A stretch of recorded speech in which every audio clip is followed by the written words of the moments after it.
Satyabama Institute of Science and Technology, Chennai and Sri Perumbudur. ஒரு மாதத்தில் இந்த ஆட்சி கபில கூட வாய்ப்பு இருக்கு. ஸ்டாலின்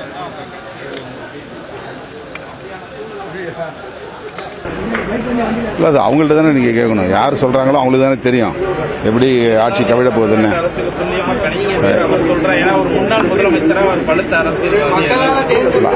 அவர் எந்த கோணத்தில் இந்த பிரச்சனையை பார்க்குறாரு அப்படிங்கிறது எனக்கு தெரியல. எங்களை பொறுத்தவரையில் ஆதரவு நல்குகிற அத்தனை கட்சிகளும் வாக்கு தவற வாய்ப்பில்லை.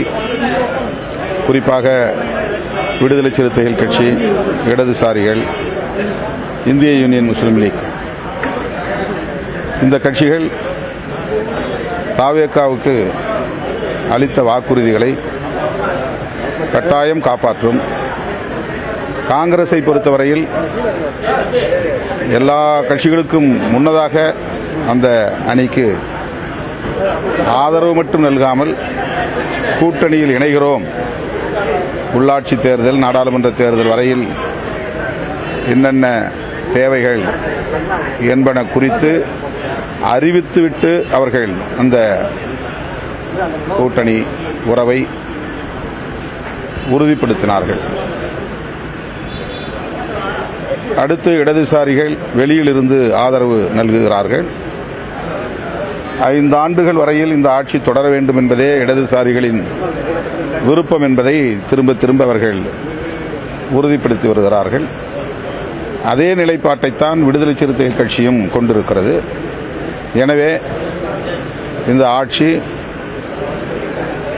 5 ஆண்டுகளுக்கு எந்த இடையூறும் இல்லாமல் வெற்றிகரமாக இயங்கும் என்று நான் பெரிதும் நம்புகிறேன்.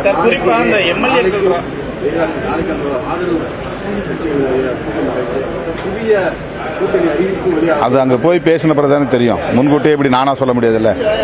நான் எப்படி அதை சொல்ல முடியும்? அவங்க இப்ப ஒரு தேநீர் விருந்துங்கிற அடிப்படையில் தான் அழைச்சிருக்கிறாங்க. கட்சி தலைவர்களை மட்டுமின்றி சட்டமன்ற உறுப்பினர்கள், நாடாளுமன்ற உறுப்பினர்கள், இப்ப எங்க கட்சியில 2 சட்டமன்ற உறுப்பினர்கள், 2 நாடாளுமன்ற உறுப்பினர்கள், தலைவர் என்கிற முறையிலும் நாடாளுமன்ற உறுப்பினர் என்கிற முறையிலும் நானும் அதில் பங்கேற்கிறேன். ரவிக்குமார் நாடாளுமன்ற உறுப்பினர் என்கிற முறையில் அவர் பங்கேற்பார். அதேபோல வன்னி அரசு, ஜோதிமணி ஆகிய 4வரும் பங்கேற்போம். கூடுதலாக பொதுச் செயலாளர் சிந்தனை செல்வன் அவர்களும் அதில் பங்கேற்க உள்ளார். எம்எல்ஏக்கள் ராஜினாமாங்கிறது கூட்டணி கட்சிகள் கொடுத்த ஆதரவை நம்பாம விஜய் எடுக்கிற ஒரு பொலிட்டிக்கல் இது அப்படின்ற மாதிரி உதயநிதி கம்ப்ளைண்ட் சொல்றாங்க. அது அப்படிதான் பார்க்கணும். இப்போ ரிசைன் பண்றவங்கள்ட்ட தான் இதை நீங்க கேட்கணும். ஏன் அதிமுகவில் உங்களுக்கு என்ன பிரச்சனை, எதுக்காக நீங்க பதவி விலகுறீங்க அப்படிங்கறது தான் கேட்கணும். அதுதான் விவாதிக்கப்படணும். அதை தாண்டி யூகங்களின் அடிப்படையில் இங்கே விவாதங்கள் நடக்கின்றன. அதிமுகவுக்குள் என்ன பிரச்சனை? மக்களால் தேர்ந்தெடுக்கப்பட்ட சட்டமன்ற உறுப்பினர்கள் பதவி விலகும் நிலை ஏற்பட்டிருக்கிறது என்றால் அதிமுகவுக்குள் நிகழும் உட்கட்சி முரண்கள் என்ன என்பதைத்தான் நீங்கள் வெளிச்சத்திற்கு கொண்டு வர வேண்டும். அவ்வாறு இல்லாமல் யூகங்களின் அடிப்படையில் விவாதங்களின் திசைவழி போக்கையே மாற்றுகிற முயற்சியில் தொடர்ந்து ஊடகங்களும் இதர அறிவுஜீவிகளும் செய்து கொண்டிருக்கிறார்கள்.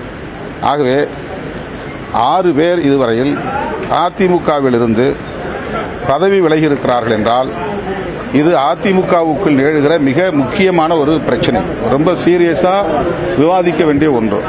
எனவே இந்த கேள்விகளை நீங்கள் அதிமுகவினரிடம் வெளிப்படையாக கேட்க வேண்டும். அவர்கள்தான் நாட்டு மக்களுக்கு இதை தெளிவுபடுத்த வேண்டும்.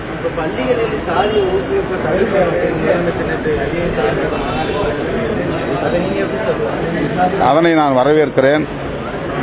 திரு செங்கோட்டையன் அவர்கள் கூட மாணவர்களுக்கான அடையாள அட்டை வழங்குகிற போது சாதியையும் ஒரு தரவாக, அதாவது அந்த விண்ணப்பத்தில் பதிவு செய்ய வேண்டும் என்கிற கருத்தை சொன்னபோது கடுமையான எதிர்ப்பு வந்தது. ரொம்ப அதிர்ச்சி அடைந்தோம். தற்போது அந்த முயற்சி கைவிடப்பட்டிருக்கிறது என்று நான் நம்புகிறேன். முதலமைச்சர் சாதி அடையாளங்களை ஊக்கப்படுத்தக்கூடாது என்பதில் உறுதியாக இருக்கிறார் என்பதை அவருடைய பேச்சிலிருந்து நம்மால் உணர முடிகிறது. அது தொடர வேண்டும் என்பது என்னுடைய வேண்டுகோள்.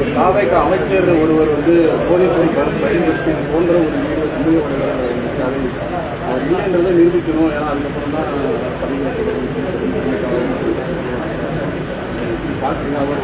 தன்னை நிரூபிக்க வேண்டிய சூழலில் இருக்காரா அந்த கட்டாயமாக அது நிரூபிக்கப்பட வேண்டிய ஒன்றுதான். நாம் ஆதாரம் இல்லாமல் ஒரு கருத்தை சொல்லிவிட முடியாது.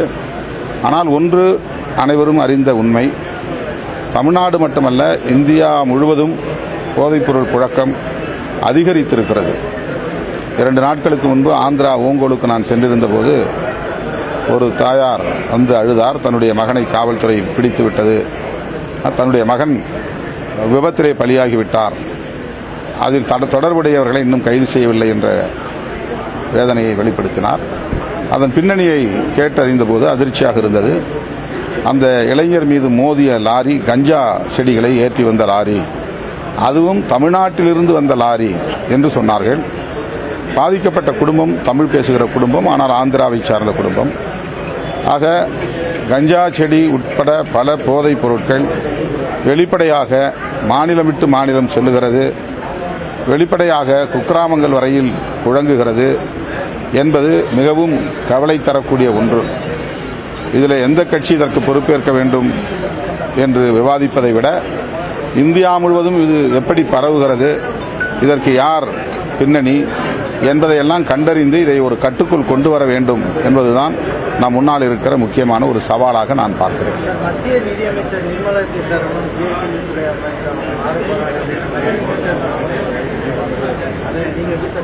அது பற்றி எனக்கு ஒன்றும் தெரியல. Satyabama Institute of Science and Technology, Chennai and Sri Perumbudur.